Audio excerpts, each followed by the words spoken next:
तो चलिए आज का क्वेश्चन देखते हैं, इनवॉलेंट्री एक्शंस और रिफ्लेक्स एक्शंस एक दूसरे से डिफरेंट कैसे हैं। ये एक बहुत अच्छा क्वेश्चन है क्योंकि ये हमसे दो ऐसे ज़रूरी बॉडीली प्रोसेस के बीच का डिफरेंस पूछ रहा है जो सुनने में काफ़ी सिमिलर लगते हैं पर असल में काफ़ी अलग होते हैं। स्टूडेंट्स के लिए ये एक बहुत ही कॉमन कन्फ्यूजन का पॉइंट है। आप भी शायद यही सोच रहे होंगे, क्या ये सेम नहीं है? आखिरकार दोनों ही हमारे कॉन्शियस कंट्रोल के बिना होते हैं। और यही मिसअंडरस्टैंडिंग एक बहुत बड़ा रीजन है एग्जाम्स में मार्क्स लूज करने का। तो चलिए इसको हमेशा के लिए क्लियर करते हैं। इसे अच्छे से समझने के लिए पहले हम इनवॉलेंट्री एक्शंस को ठीक से अंडरस्टैंड करते हैं। जैसा कि आप देख सकते हैं, ये वो एक्शंस हैं जो किसी ऑर्गेनिज्म के कॉन्शियस चॉइस या कंट्रोल के बिना होते हैं। ये हमारे सर्वाइवल के लिए बहुत ज़रूरी है। इसका सबसे अच्छा और सिंपल एग्जाम्पल है हमारा हार्ट बीट। आप इसके बारे में सोचते नहीं हैं, ये बस अपने आप होता रहता है। इन ज़रूरी कामों के लिए जो कंट्रोल सेंटर है वो मिड ब्रेन और हिंड ब्रेन में होता है। हार्ट बीट, ब्रीदिंग और डाइजेशन जैसे प्रोसेस इसके परफेक्ट एग्जाम्पल्स हैं। और आप एक चीज़ ऑब्जर्व करेंगे कि ये सारे प्रोसेस आमतौर पर स्लो, स्टेडी और कंटिन्यूअस होते हैं, जो 24/7 चलते रहते हैं ताकि हमारी बॉडी काम करती रहे। अच्छा, अब हम दूसरे कॉन्सेप्ट पे आते हैं, रिफ्लेक्स एक्शंस। ये बिल्कुल अलग होते हैं। एक रिफ्लेक्स एक बहुत रैपिड, सडन और ऑटोमेटिक रिस्पॉन्स होता है और ये हमेशा एक एक्सटर्नल स्टिम्युलस से ट्रिगर होता है। इसका मेन पर्पस बहुत स्पेसिफिक है, हमारी बॉडी को नुकसान से प्रोटेक्ट करना। इसका एक बहुत ही रिलेटेबल एग्जाम्पल है, जब आपका हाथ गलती से किसी गर्म बर्तन को टच कर लेता है। बिना सोचे समझे आप तुरंत अपना हाथ पीछे खींच लेते हैं।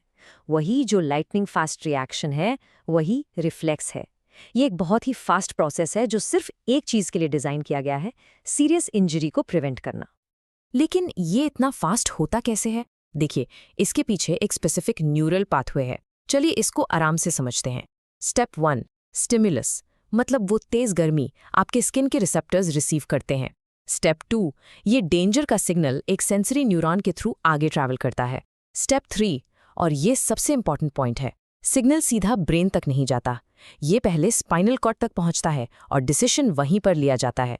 स्टेप 4, रिएक्ट करने का सिग्नल एक मोटर न्यूरॉन के जरिए वापस ट्रैवल करता है।